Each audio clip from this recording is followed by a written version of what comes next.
The bond of friendship between Ty Andre and Victor Breglich was forged over more than 10 years. They'd worked together, lived under the same roof, travelled throughout Australia and overseas. During this time, they became like brothers. It all started while they were working on a documentary in the Australian outback. After a long, hot, dusty day, they set up camp by a waterhole. During a conversation around the campfire, Victor noticed tears running down Ty's cheeks. Victor asked him why he was so sad. Ty replied, "The crackling of the fire reminds me of the gunfire during the war in Vietnam."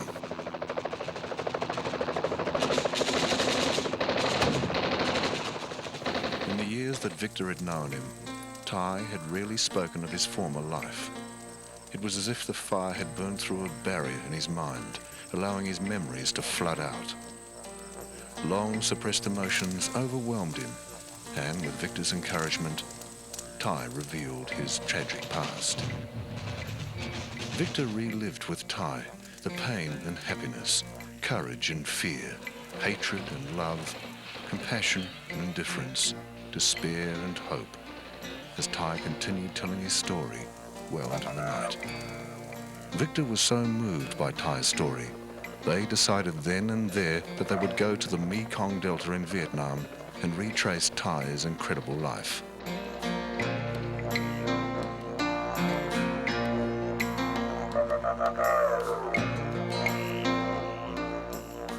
Ten years passed, and Ty with Victor were finally on their way to Vietnam. It was a sad day for both Ty and his 8-year-old son Matthew, who was not travelling with him. Ty was unsure just how safe it would be travelling in Vietnam, as it had been 20 years since he had left his war-torn country, and he had no idea what to expect. It was time to board the plane. Ty and Victor chose this time to travel to Vietnam, as it was the 20th anniversary of the fall of Saigon, and 20 years since Ty arrived in Australia with the first group of orphans from Vietnam aboard a Qantas flight nicknamed the Angel of Mercy.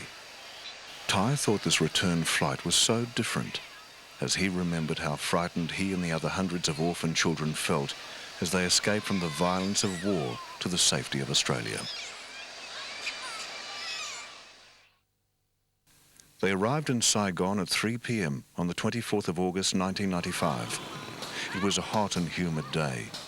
The Equatorial, a well-designed luxury 5-star hotel with 334 rooms, was to be officially opened a week after their arrival. Normally, the boys would not have got past the doorman in this classy hotel, which is designed to cater for the rich and famous. But it's not what you know, it's who you know. They were fortunate enough to stay for 3 days free of charge and were given the red carpet treatment by the general manager and his staff.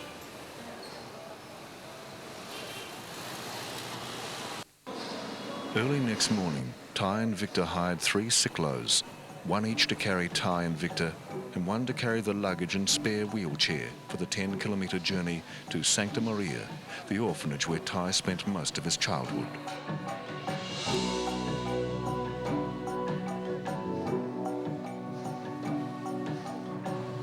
The assistant manager and his staff thought that these crazy guys from Australia were truly brave to take on such a long trip in these rickety old Ciclos.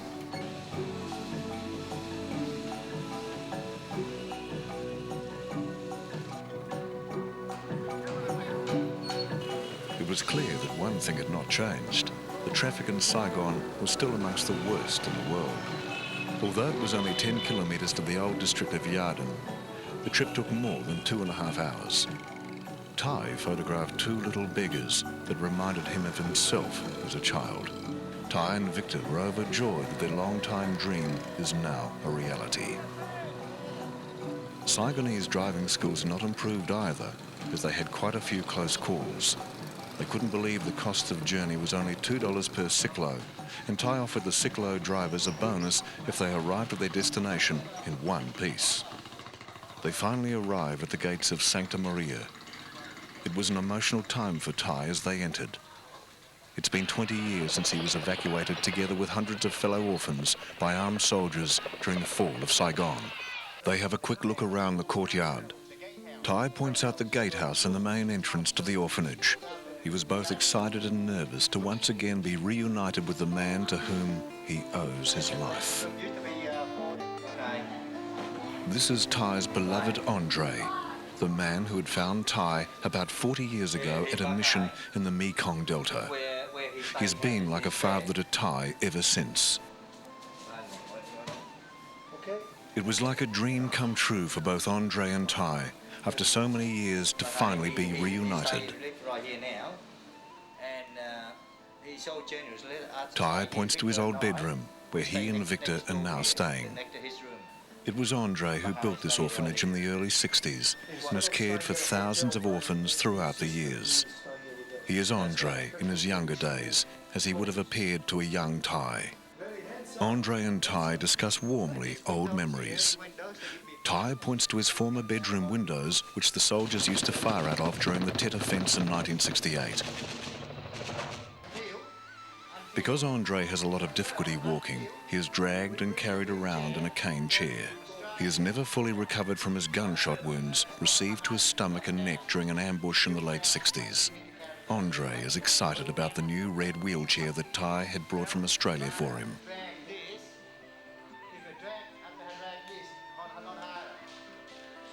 It brought great joy to Ty that he was able to make Andre's life a little easier and more comfortable. Andre adapted quickly to his new wheelchair. These shrines were erected by Andre in memory of his parents and his brother Ben, Ty's adopted father. Traditional food offerings are placed on the shrines and incense is burnt daily. Ty is showing Victor the visitors' lounge. They're talking about its past glory when American and French dignitaries and the Catholic hierarchy used to meet here. This is Ben, Ty's adopted father, who sadly died in a car accident in 1960. The mealtime bell Ty rang as a child. The old medicine room, no longer in use. These older female orphans are preparing the vegetables and herbs for the household meals. There are only a few dozen former orphans remaining in Santa Maria, most of them from Ty's early days at the orphanage. Some of them are physically and intellectually disabled. These are the unfortunate ones that had nowhere to go and no one wanted them. But Andre could never abandon them. This now dilapidated room was once the main kitchen where all meals were prepared in the orphanage. In its heyday, these large woks and huge pots were constantly in use, cooking the much-needed food to feed the thousands of orphans that lived at Santa Maria. This is the third floor, now divided into flats, housing several families. In the early days when Ty lived here, this was a large dormitory for boys, consisting of 4 rows of steel bunk beds with grass mats. Over 100 boys slept here at one time. Ty points out a room on the 4th floor where he used to live, now a convent. He still remembers the thousands of times where he slid up and down the stairs on his bottom. This is the primary school that Ty attended, now controlled by the government. In another wing on the 3rd floor was a large hall where Ty used to teach. Together with other teachers, up to 6 classes at once from kindergarten to primary level were taught. Although no longer in use, the original blackboards, tables and chairs are still there. The 2nd floor, now a group of flats, was once divided up into the main nursery and a large dormitory for girls. This room is where the baby supplies were kept. This is now a flat and a workshop where a married orphan lives and assembles replica designer watches. Ty could hardly believe that this orphan now carrying him was, 20 years ago, one of his little students.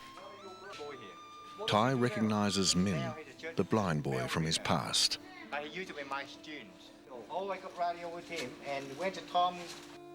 Ty and Victor took suitcases full of clothes and medicines, as well as over $1,000 in cash for Andre to distribute amongst the orphans.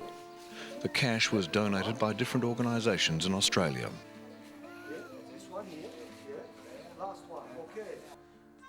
Next morning, Ty and Victor hired a van with an experienced driver to take them together with Andre to Tunlock, where Andre once owned a several hundred-hectare farm. On this property, he built a large homestead, a beautiful family temple and a massive orphanage, an old age home as well as compounds for families and refugees.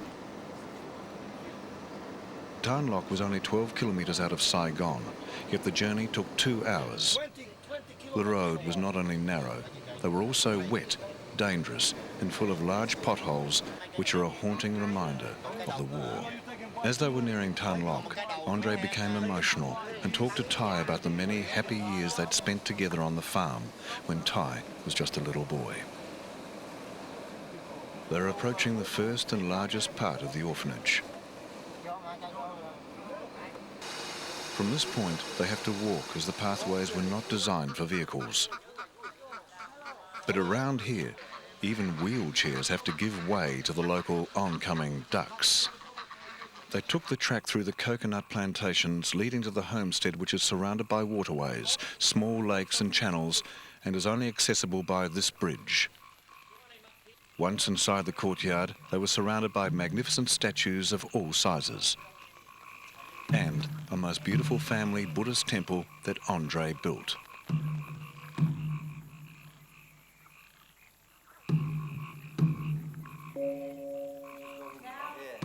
This shy orphan girl remembers Ty from his early days. Ty burned some incense in honour of Andre's ancestors. Ty shows Victor the fish ponds where 20 years ago he and his friends used to catch frogs, eels, crabs, prawns and fish. These ducks feed the fish with their droppings. Thousands of baby fish are about to be released into the ponds. They are bought by the kilo at the local market. What's this, rice? Rice? That's going to be a rice field. Oh, rice. That's about 100 acres, all the way. Yeah. And that's beautiful rice there. Yeah, rice field there. Look at the rice field. Yeah. Touch all the fishing and farm. Andre once owned all this beautiful land. Now most of it belongs to the government.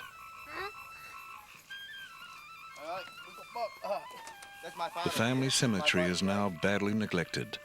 Ty and Victor pay their respects to those who have passed away. Can you put up there for... That's my grandmother. The grandmother. Yeah, put a few of them each. Yeah, we can put up there. That's my father. That's your father? Yeah, that's my father.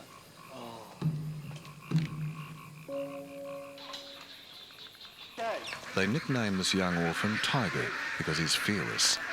He was very keen to show off his talents to the visitors, especially to Ty, who's known him since he was a little boy. Ty yells out, "Watch your head, Vic," as Tiger dropped the coconut on Victor's toe. But the cool coconut juice soothes the pain, and it sure was delicious. Next, they visit the pigsties and stables that now house only a few dozen pigs and a small number of milking cows.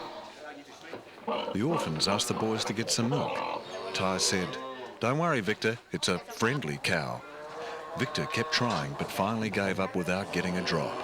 Victor was told later that Ty had played a joke on him, as that was the nastiest cow on the farm.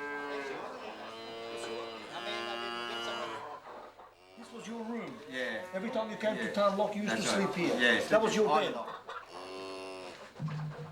This pigsty, with its hundreds of pens, once held over 1,000 pigs of many different breeds. There were stables and cattle yards holding hundreds of cattle. Now all that remains are these ruins. Some of the older orphans requested that Ty not bring Andre here, as it would only make him sad to see his once glorious farm destroyed. So Andre stayed back at the homestead to rest. All gone. This was the caretaker's quarters where the mixing of animal fodder was undertaken. Time to prepare lunch. Victor volunteers to catch the chook. Ty says, "Get a fat one." How's that?" Victor queries. Ty and Victor are lending a hand in the kitchen. Victor, being Hungarian, suggested to Ty that they should cook a chicken goulash, but he is overruled by the cooks. Not exactly goulash, but Victor admitted that this is some of the best food he had ever tasted. It's been over 20 years since Ty has had traditional Vietnamese country cooking. This is the chicken we catch before. After lunch, Andre took them to the main orphanage building, once housing up to 1,000 orphan boys. It is now occupied by more than 500 disabled North Vietnamese veterans, with medical staff and officials. This is just one of the many buildings that Andre built to cope with the masses of children in his care. In this yard here once stood a magnificent church that Andre built in the early 1970s. Now demolished, only the concrete floor remains, which is used as a communal shower, laundry and toilets. Andre has seen enough and was quite angry, so the group makes its way back to the van to head home to Saigon. As they were leaving Tan Loc, Andre points out hectares and hectares of land and buildings that once belonged to him. Out of all that land and buildings, all that Andre was left with was the main homestead, the small piece of land it stood on, the temple, the family cemetery and the small pigsty. The remainder is now in government hands. Andre said, "It's been many years since I visited Tan Loc, and it will probably be the last while I'm still alive. It breaks my heart to see all that I've built now neglected and destroyed in such a short time. A terrible, terrible waste." On their return to Sancta Maria in Saigon, they were immediately surrounded by the neighbours across the street who remembered Ty as a boy and invited Ty and Victor to visit Andre's parents' old house. When Ty was first brought to Saigon by Andre from the Mekong Delta, it was to this house where he lived with Andre and his family for many years while the Sancta Maria orphanage was being built across the road. Ty remembered how beautiful and spacious the home used to be, with the many rooms and surrounding gardens and a temporary orphanage that Andre built as an extension.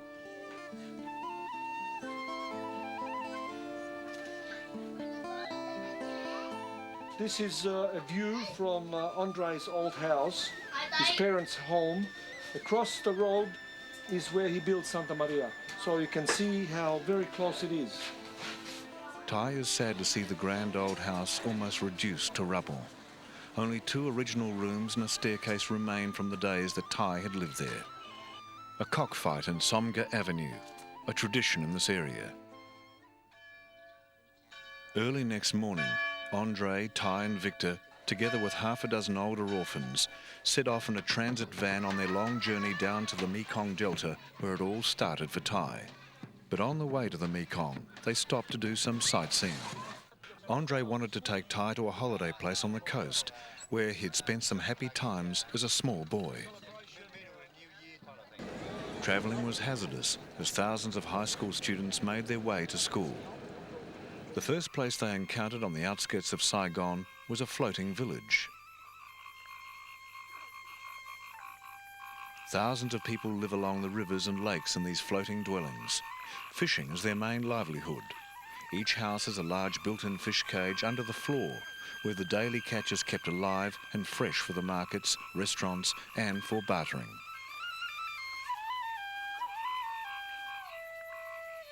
There are a variety of floating restaurants, shops and markets here.